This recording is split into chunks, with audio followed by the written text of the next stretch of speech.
Shout out to my cousin Justin for making this video possible. Hey, time for your life's math industry, and we are going to be doing and getting into the solutions to the solubility rules. So, when you are learning solubility rules, this is one of the hardest things to learn if you're in normal chemistry, and it takes time to learn everything you need to know for the next test or exam. So, when you think of something that's soluble, what do you think of? Well, the first thing that comes to your mind, maybe, is water. And that is basically what's gonna happen, is you're trying to see if a chemical, or a compound, or even a single element is going to dissolve in water. The most common ones you might think of is salt in water. Salt can dissolve in water, so it's soluble. Or if you like to have fun, maybe we can go to the Dead Sea, because that has salty water that's soluble, and then hopefully float on it. So we're going to review the different matters in chemistry, like solid, liquid, and gas, but then introduce something that is sort of a mix between here. You'll see what happens. So here is a solid. So to understand if these objects or these elements are going to be soluble, you can't really assume, because there's going to be a part 2 in the video. We have to refer to the solubility rules. But just to make a rule of thumb, some kind of formula to understand it, a solid happens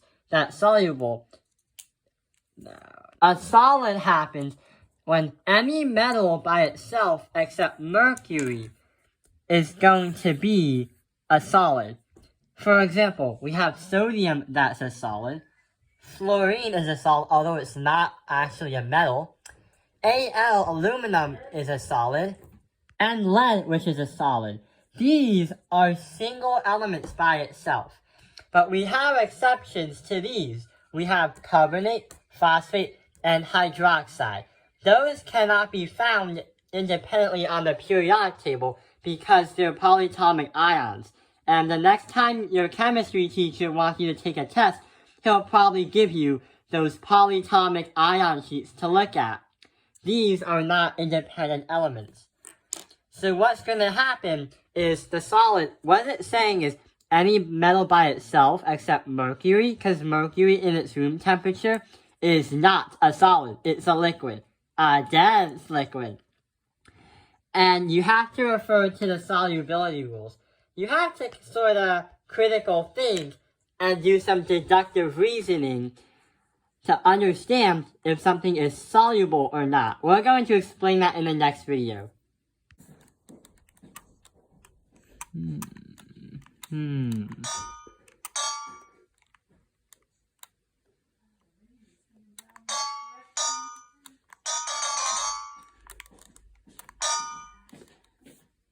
The next part we're going to talk about, or the next state of matter, is a liquid.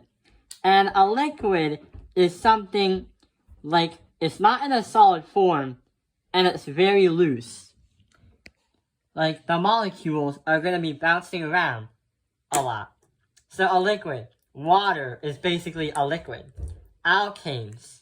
So the special thing about alkanes is they have some kind of exception. They could be a solid, liquid, or a gas at the same time in a room temperature. We have some examples of a liquid, like water, which is probably the most common liquid we see.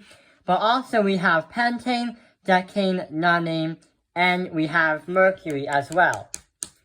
So that is a liquid.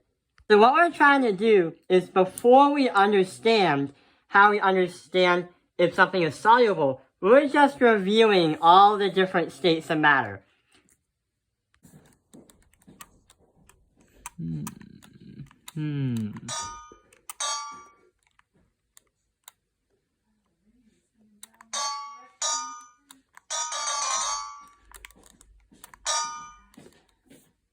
So the last one is going to be a gas. And what's happening is most of the molecular compound is usually a gas. Also, if you take a look at the Brinkelhoff series, we have bromine, boron, iodine, nitrogen, chlorine, hydrogen, oxygen, and fluorine. We have the Brinkelhoff series. If they have independence in a reaction, like if I have H or if I have Cl and they're independent, you must put a T right there. And like we said earlier, alkanes can be different states of matter at the same room temperature.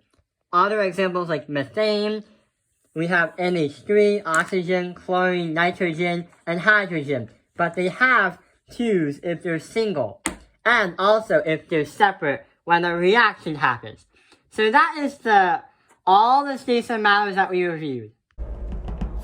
Oh man, it looks like every member of the Topak clan is on here.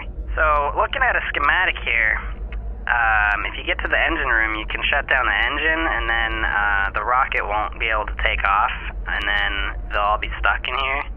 So, I'll cause a distraction while you make a run for it to the engine room, got it?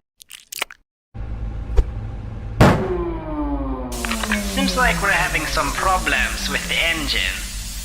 Can we get the crew to look at that? Shouldn't we be helping with the engine? Nah, they're sending someone from the storage.